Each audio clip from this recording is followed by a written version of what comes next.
Woj also reports that not only has James Harden turned down that 2-year, $105 million extension, that sources tell Woj Harden's conversations with KD and Kyrie Irving have ramped up. Harden has made it clear to ownership he is singularly focused on a trade to the Nets. Houston and Brooklyn have been in contact, but according to Woj, no meaningful dialogue yet.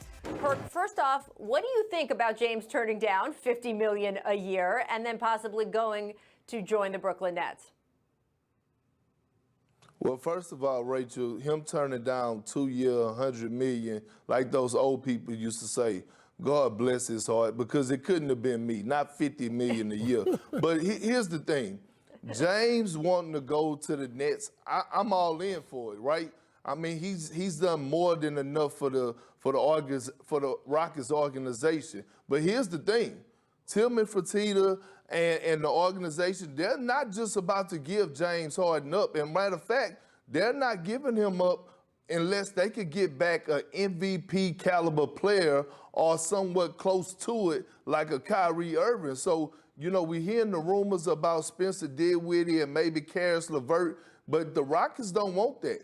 They are not giving it up, because what's going to happen is if you give up a guy like James Harden, it's basically suicidal for your organization, and you're going to set yourself back 5 to 7 years. So they have to be very careful and take their time, especially when they're trying to move James Harden, that has done so much for this franchise. Well, Perk, when you trade a James Harden, that's what you're trying to do, is set yourself back 6 or 7 years, because you want to accumulate assets with young players and draft picks and get into a rebuild mode. And so you don't see MVP caliber players getting traded for other MVP caliber players. So when you trade James Harden, you're saying, we're done. You know, this ship has sunk. It's time to go in a new direction. It's time to rebuild. And so it's time for us to gather assets and some talent for the future. And that's what this trade is all about. I mean, you're not going to get Kyrie Irving for James Harden. That's just not going to happen. You know, you're trying to put those guys together if you're the Brooklyn Nets. And that's why they've had open dialogue between them 3 guys. And so Houston is saying, look, we got a whole new coach. We got a whole new general manager. Westbrook's not happy. He wants out. Harden is not happy. He wants out. And so now it's time to go into a rebuild with a new young coach and go in a different direction.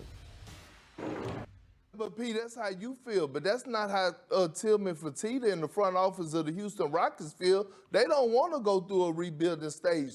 That's why they acquired Trevor Ariza last night, because him and James Harden are good buddies. And when Trevor Ariza was here, he was the heart and soul of the team. Hopefully that he could persuade James to change his mind to stay as a Rocket. You got to read between the lines, P. It's right here in front of your face. Hey, listen, it ain't going to be a Ariza trying to convince him to stay, because if $50 million didn't convince him, then nobody can.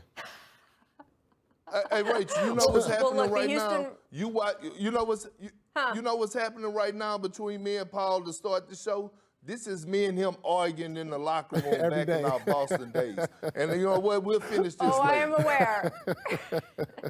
Absolutely. And look, reporting has been out from Woj and all of the people at our place who have been working on this story that the Houston Rockets do want to try to salvage this relationship with James Harden, that if that can work, that would be a good thing for them, not force them into a position they don't want to be in. That being said, if they do feel they need to trade him, and he does still have 2 years left on his contract, so it'll be interesting if they feel like the pressure from him is enough. But if they do feel they need to trade him, our friend Bill Simmons likes to say when you're trading a player of that caliber, you're giving up $1, but you're only getting 4 quarters back. You are not getting that elite equivalent player, as Paul says. You're not really trading MVP, former MVP.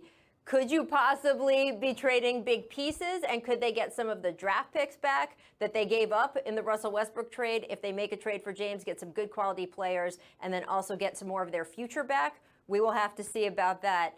But it's going to be interesting. Just buckle up, guys, because it's going to be a week here in the NBA, as we have already